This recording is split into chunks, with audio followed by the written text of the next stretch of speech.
Brian, est-ce que tu peux nous dire comment tu as fait, toi, pour surmonter le stress dans cet environnement très hostile qui était la forêt et qui pourrait nous servir à nous, qui évoluons dans un autre environnement, mais qui sommes également très stressés? La première chose, c'est de créer le calme dans sa tête et dans son corps.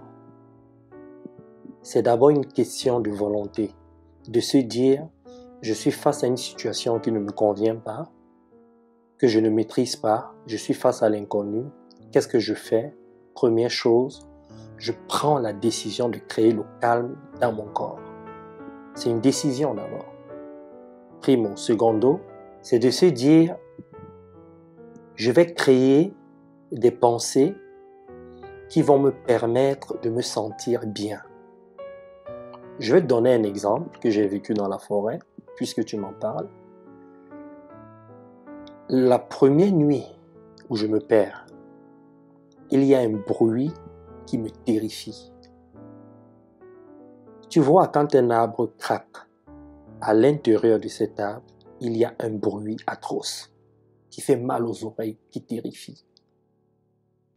Si tu associes cela aux tiges qui tombent des arbres, plus au vent, parce que quand il y a du vent dans la forêt, ça fait bouger les feuilles qui sont sur les arbres.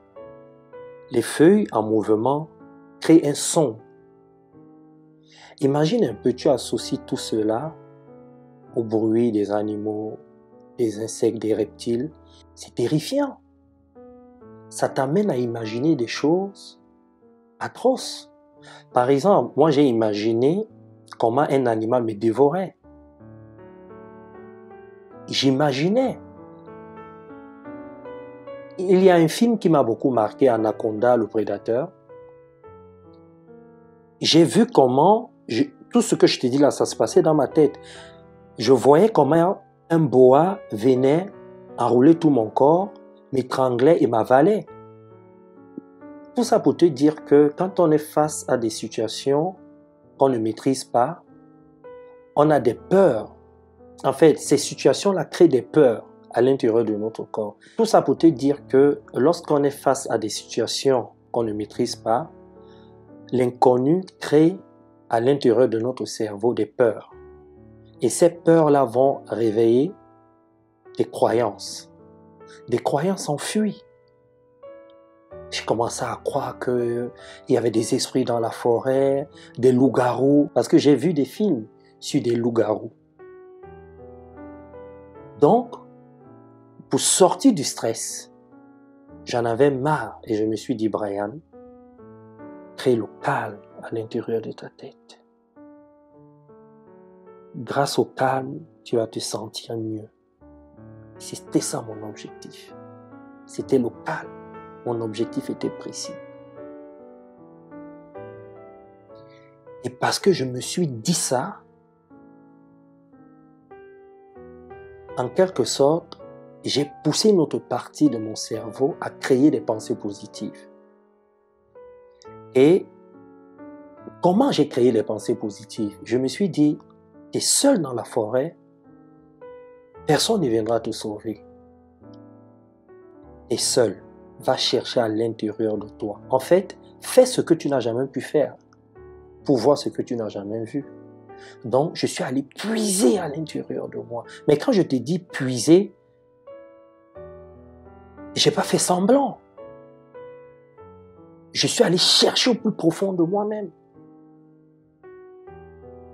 Et j'ai commencé à me dire, si tu es ici, là, ce n'est pas un hasard. Il y a quelque chose que tu dois comprendre. Donc, au lieu de te plaindre, de culpabiliser, de te sentir mal, tu as intérêt à mieux te sentir. Parce que tu es encore vivant. Tu as encore tes jambes, tes bras, tu as encore ta tête, tu réfléchis encore, tu vois encore, tu entends encore. Tu peux encore faire quelque chose. En pensant comme ça, j'ai déclenché en moi l'énergie du bien-être, l'énergie de survie. Et ce sont ces différentes pensées-là, créés à partir de l'énergie que j'ai dégagée, qui sont entrés en conflit, en guerre, contre les pensées qui me terrifiaient. Donc, en fait, le secret ici, c'est de créer le calme. 2, c'est de se dire, je vais créer des pensées qui vont entrer en guerre contre les pensées qui me terrifient, des pensées qui me font peur, des pensées qui me disent que je ne vais pas y arriver. C'est ça le secret. Des pensées positives qui entrent en guerre contre les pensées négatives. C'est comme ça qu'on crée le calme à l'intérieur de soi et qu'on arrête de stresser. D'ailleurs, si j'ai intitulé mon livre « Ce que la forêt m'a appris », c'est parce que la forêt, à travers l'expérience que j'ai vécue, m'a formé. J'ai compris beaucoup de choses. J'ai appris à être bien dans des situations horribles. C'est d'ailleurs pour ça que j'ai sous-titré mon livre « Comment atteindre un bien-être inébranlable dans sa vie personnelle et professionnelle ». Ce que je trouve très difficile, c'est quand tu dis que la première chose à faire, c'est de mettre le calme en soi. Parce qu'en réalité, si on a toujours peur, on peut pas se calmer. On prend la décision de se dire, je vais me calmer. Je vais me calmer. Ça commence par là. Quand tu dis, je vais me calmer, tu envoies une information puissante à ton cerveau. Je vais me calmer, tu donnes un ordre. En fait, tu te donnes un ordre à toi-même. Tu vois, tu te donnes un ordre à toi-même en te disant, je vais me calmer. En quelque sorte, il faut d'abord que je me calme pour faire ensuite la seconde étape, qui est de créer des pensées. C'est par là que ça commence. Parce que si tu ne mets pas un stop, tu ne peux pas faire la suite. Tu ne peux pas mieux voir ce qui se passe. Quand tu conduis, quand tu vois un stop, tu t'arrêtes. Le stop te permet de voir ce qui se passe à gauche, à droite, devant toi, derrière toi. Et ensuite, c'est pas pour rien que le stop existe.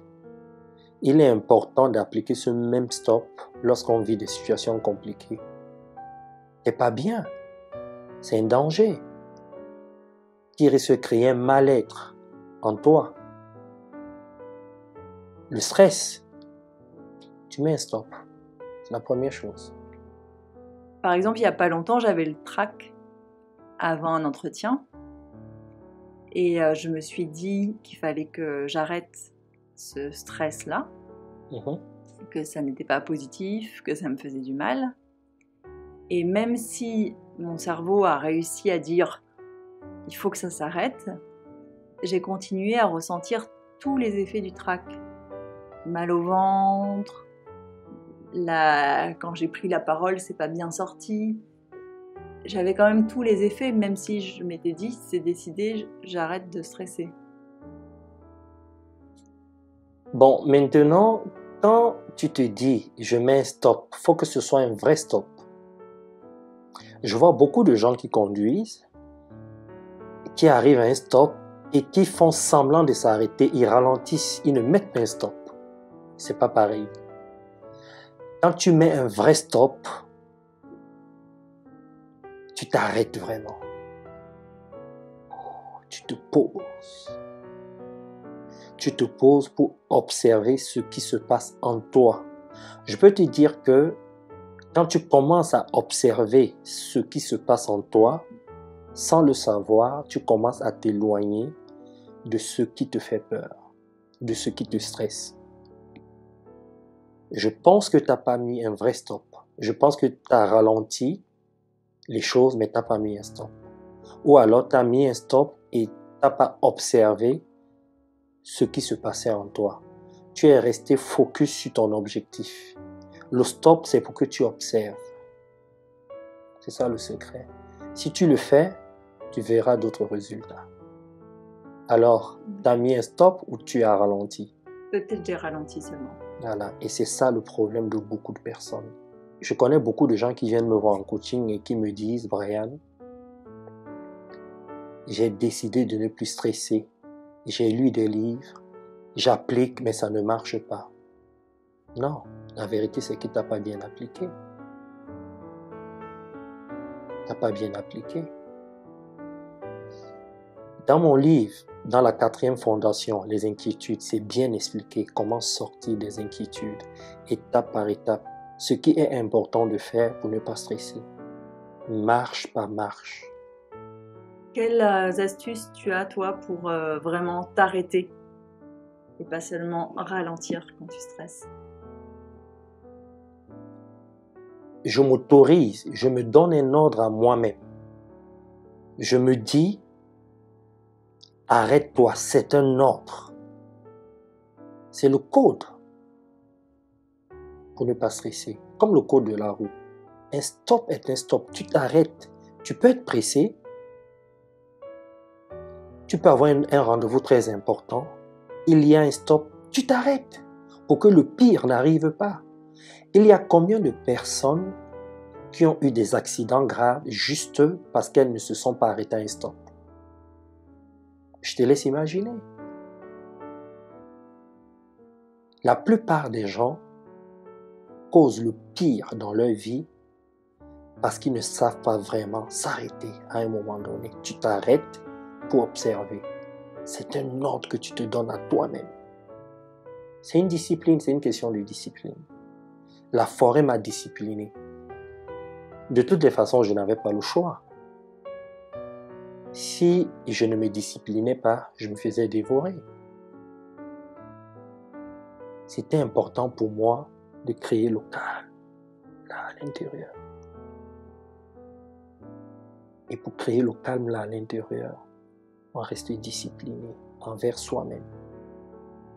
Voilà. Pourquoi tu dis que tu te faisais dévorer? Puisque si tu arrêtais de stresser, enfin, que tu stresses ou que tu stresses pas, tu fais des mauvais choix. Pas... Tu fais des mauvais choix. Quand tu n'es pas discipliné, quand tu stresses, tu prends des mauvaises décisions, tu fais de mauvais choix. Soit tu paniques, soit tu es paralysé, soit tu fonces. En fait, tu es dans ce que j'appelle le faux courage, la fausse audace, le faux toupet. Mais c'est une panique en fait. Il y a beaucoup de personnes qui sont convaincues qu'elles ont confiance en elles. Mais quand tu creuses, ces personnes n'en ont pas confiance, elles paniquent. Elles foncent simplement. C'est ce qui se passe. Moi, j'ai beaucoup observé les animaux en forêt. Un animal, quand il est blessé, il t'attaque parce qu'il panique. Il est en mode de survie. Il fonce, c'est tout. C'est pas qu'il a confiance en lui en ce moment-là. Il fonce. Parce qu'il a peur. Quand tu es stressé, si tu mets un stop, tu observes bien autour de toi. Tu prends de bonnes décisions.